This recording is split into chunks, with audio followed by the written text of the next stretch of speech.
In this video, I'll be doing Bobby Fischer's very famous game called the Game of the Century. He was playing black in this game. So the game starts with knight f3. This is different from most openings, which look for the center. The knight is quickly activated. After knight f6, also taking on the center. c4. The point of this move is to take the d5 square. g6, pointing the free and shadow bishop to attack the rook. And knight c3 is good because it develops the pieces, just classic moves. There's g7, and after a series of moves, we have bishop to f4.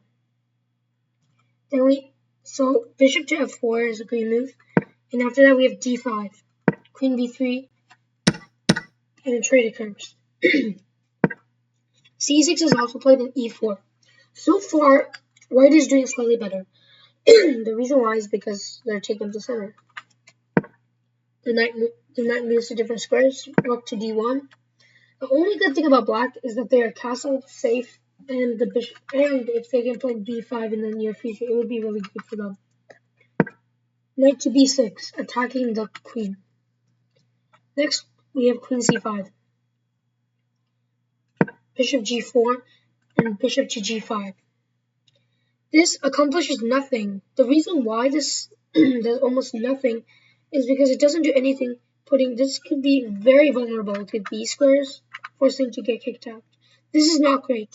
Here comes black's one of the best moves of all time.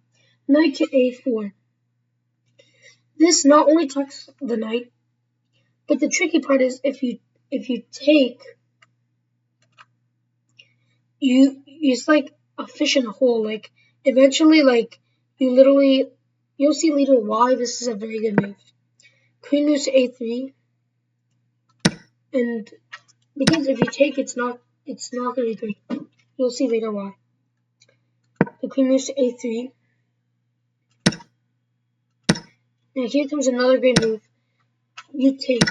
Taking the pawn is a very good move, because not only does it attack the bishop, but it also places the knight in a great center. Bishop takes e7. Queen moves to b6.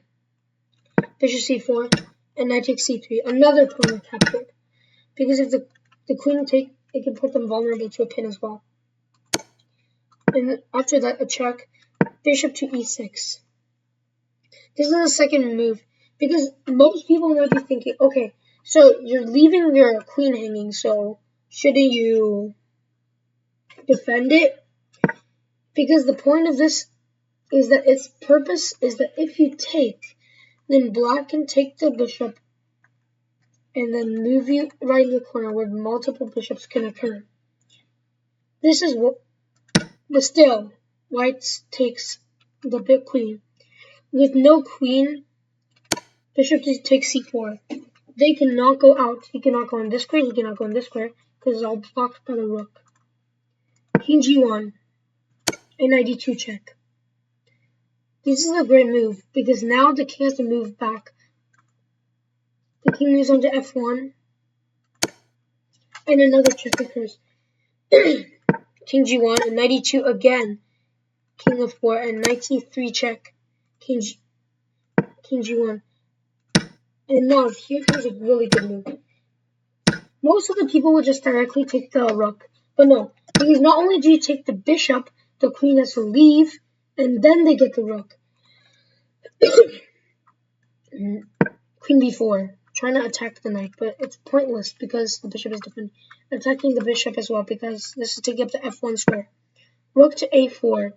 This is a great move because look how coordinated all three pieces are. They can't take this knight. They can't take the rook because it's defended by the knight. They can't take the bishop because it's defended by the rook. This is how great this game is. Queen takes b6, and the knight takes the rook. Now, originally down a queen, you can see how so much the position changes. 2 rooks, 2 bishops, and a knight. Well, this is white. A knight, a queen, and a rook doing literally nothing in the corner. Next, to h3. Most of the moves are. This is almost nearly over. These are pawns that are ready to promote with nothing in its way except for a knight. And now two great moves. b5, moving the pawn, h4, and h5. Finally, knight e5, and advancing after a few moves, black is completely defeated through bishops. And finally, after the move on c2, we have a checkmate on rook to c2. I hope you found this extremely informative. Don't forget to subscribe.